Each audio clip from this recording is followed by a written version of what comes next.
Hi everyone, welcome back to this channel. In this tutorial, I will show you how to do sand sculpting in Heartopia.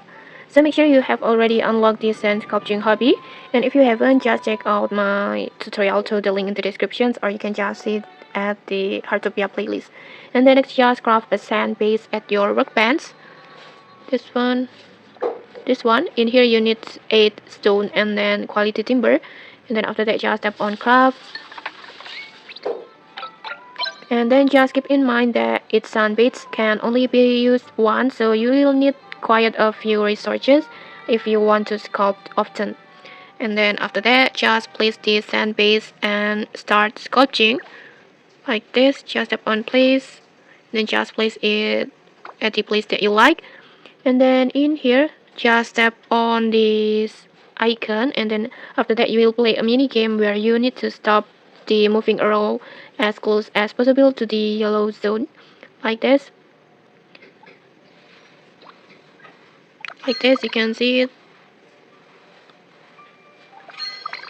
The better timing, the better the results that you will get.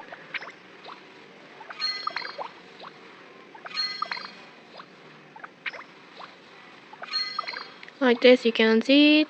Just make sure you stop the arrow at the yellow area, and then after that, like this. After it's over, you will have to guess what sculpture is being formed based on its shape, like this. And then if your guess is correct, you will receive that exact sculpture. But if you guess wrong, you will end up with a failed or irregular sand sculpture. And then for example, in here I want to just choose sitting rabbit. And like this, in here I guessed it correctly, so I got this sand sculpture. And then just take it like this. And okay, that's how Zen Sculpture works in Heartopia. If you found this helpful, don't forget to like, comment, and subscribe for more tutorials. Thanks for watching, and see you!